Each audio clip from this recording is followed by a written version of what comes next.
तुम्हारे नोट्स ही एक ऐसी चीज है जो तुम्हें एवरेज स्टूडेंट बताया। तुम्हारे नोट्स ही वो चीज है जो तुम्हें एक एवरेज स्टूडेंट बना रही है, और अच्छे नोट्स एक एवरेज स्टूडेंट को टॉपर भी बना सकती है। मान लो तुम कोई एक चैप्टर पढ़ रहे हो, तुमने उसके सारे लेक्चर्स देख लिए, तुमने उस चैप्टर के सारे डीपीपी सॉल्व कर दिए, और वो चैप्टर तुम्हें पूरी तरीके से समझ में आ चुका है। बट प्रॉब्लम तब आती है जब तुम इसी चैप्टर को 1 महीने बाद दोबारा देखते हो, तब तुम्हें कुछ समझ में नहीं आता और ना ही तुम्हें उसके क्वेश्चन सॉल्व हो पाते हैं। प्रॉब्लम ये नहीं है कि तुमने अच्छे से नहीं पढ़ा था, प्रॉब्लम ये है कि तुमने रिविजन ढंग से नहीं किया।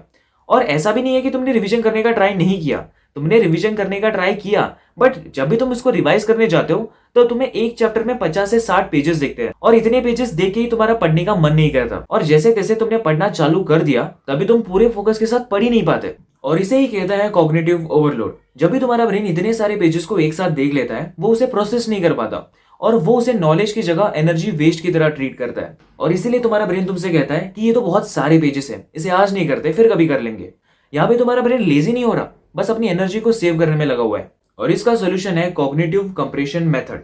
ये मेथड सिंपल है कि हर एक चैप्टर को तुम्हें 90% तक कम करना है और फिर उसके नोट्स बनाने हैं, जिसको हम शॉर्ट नोट्स भी कहते हैं। बट इसका भी एक स्ट्रक्चर है। तो सबसे पहले तुम्हें अपने शॉर्ट नोट्स के लिए एक ब्लैंक नोटबुक ले लेनी है। फिर तुम्हें अपने आप से एक क्वेश्चन पूछना है कि अगर मुझे ये चैप्टर किसी और को समझाना होगा, वो भी बस 5 मिनट में, तो मैं कैसे समझाऊंगा। और जो भी तुम्हारे दिमाग में आए उसे बस उस पेज में उतार दो। तुम हर एक टॉपिक की हेडिंग लिखोगे, फिर उसके बाद उस टॉपिक के इंपॉर्टेंट कोर आइडियाज लिखोगे पॉइंट्स में, फिर उसके बाद important formulas, important definitions, important diagrams सारे मेंशन करोगे। उसके बाद अगर उस टॉपिक में कोई एक ऐसा क्वेश्चन है जो तुमसे 2-3 बार अटेम्प्ट करने के बाद भी सॉल्व नहीं हुआ, तो तुम उस क्वेश्चन को वहां पे मेंशन करोगे।